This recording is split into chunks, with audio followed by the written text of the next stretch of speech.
As I said, this is the only time in the Gospel of Luke where Jesus goes head to head with the Sadducees. So a little bit about who the Sadducees were and why this matters. First off, recall that Jesus and all his followers are from Galilee. Galilee's in the north. It's semi-rural, but it's not the boondocks. It's a fairly sophisticated place. There are trade routes that go through there. There are some Gentiles who own very lush farms in that area. So you might want to think in terms of the Napa Valley. So yeah, they grow things, but it's pretty sophisticated as well. And who's active there? The largest active Jewish movement is the Pharisees. And we're familiar with Jesus debating with the Pharisees. You should always keep in mind that the Pharisees and Jesus were this close. This is why Jesus gets so upset with them. If they just take one more step, they could see the point he's trying to make about the reign of God. But he has a whole lot in common with them. Most of Jesus' ministry was in Galilee. In Matthew, Mark, and Luke, he only goes to Jerusalem at the very end of his life. And going to Jerusalem, he knows, is going to end his life, because that's where all the forces against him are most concentrated. Jerusalem is where the Sadducees are concentrated. That's in the south. It's utterly different. It's a city, so it's urban. The Sadducees are the 1%. They're the very rich. They're also the priestly caste. They're all connected to the priestly families that do the worship in the temple. The Pharisees, by contrast, they're all laymen, lay people. And you know how lay people are. And that's very much the point of view of the Sadducees, that the Pharisees, they look down on the Pharisees because they're not our type. They're middle class. They're lay. They're not rich. The Sadducees, unsurprisingly, since they're rich and powerful, are also very, very conservative. They think a concept like the resurrection of the dead is a wild and crazy, newfangled, liberal idea that you should resist vigorously. That first reading from Maccabees, that's all taking place very late in Jewish history, about 165 BC. The Sadducees would have, they just don't buy that.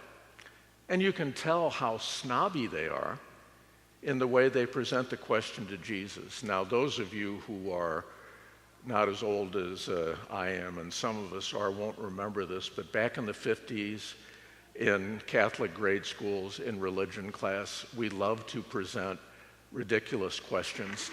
Let's say you're in a plane crash and there's just two people and the other guy hasn't been baptized and he's dying and he wants to be baptized and you don't have any water, but there is the battery acid in the battery in the plane. So if you can pour the battery acid on it, would that work, even though it's really going to mess up his face? We used to spend Friday afternoons in religion class posing questions like that. Well, the Sadducees do the same thing with Jesus. They're going out of their way. They think this idea of resurrection is the sort of thing that lay people would come up with. And so they pose an absolutely ridiculous question. It is a principle, although it was rarely enforced, that if somebody dies childless, his brother would marry his wife. But of course, they make it ridiculous by having 7 husbands go under. Now, we all know in the real world, after about husband number 3, the CSI people would step in and run some tests on those first husbands. What is going on here?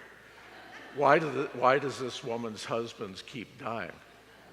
But the Sadducees proposed this ridiculous question very contemptuously.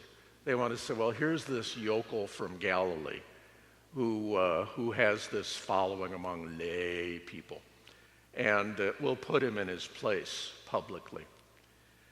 Jesus, like Abraham Lincoln, when Lincoln got criticism or scorn, he always responded by treating the question with respect, and won a lot of friends that way.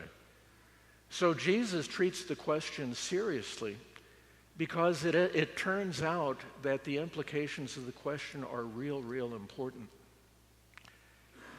Think back on all we've heard in the Gospel of Luke all this fall. Weekend after weekend, the message has been, be aware of poor people. Reach out for poor people. If you've got means, if you're wealthy, it's really important that you think about sharing your surplus with people who don't have anything. Remember especially the story of Lazarus and the rich guy. Jesus doesn't say this, but the rich guy could have been a Sadducee. He's got all the hallmarks. And notice that what happens in the story of Lazarus and the rich guy is Lazarus has a crummy life and the rich guy has a really nice life. Now, if you agree with the Sadducees that when you're dead, it's tough for Lazarus. But of course, when Jesus tells the story, it goes on, and Lazarus gets to go to the bosom of Abraham, the father of all Jews. And the rich guy goes to a place that is thoroughly unpleasant. You can begin to see why the Sadducees didn't like the idea of resurrection. What's up with this? So it's important for Jesus to state that, yeah, there is a resurrection. Because otherwise, all kinds of people who have terrible lives never get to a good place. They live a terrible life, and then that life ends, and that's it. Jesus' strong sense that poor people deserve more and better than that wouldn't let him agree to that position. He just can't buy that.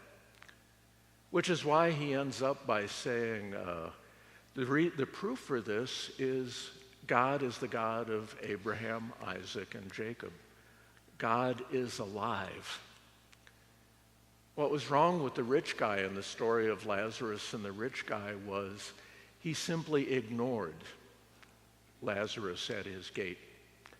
When he thought about people who mattered, people who he was concerned about, he thought about people like me, nice people, good people, preppy people, people who go to the right schools.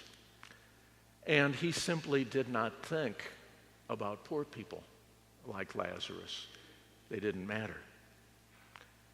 What Jesus is saying when he says that God is a God of the living is that God is a God of all the living. God thinks of everybody. The people that the rest of us forget or ignore or don't have the time or the energy to think of, God thinks of. In fact, if anything, God thinks more about them than God thinks about people who don't need God's help. One last thought. It turns out that this is Vocation Sunday.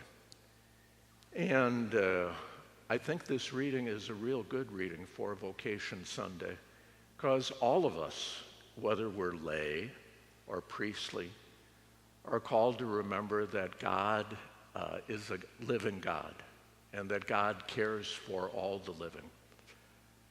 All of us are called. All of us have a vocation to preach the gospel. And as Pope Francis said in his first encyclical, it's either a message of joy or it's not a message of all.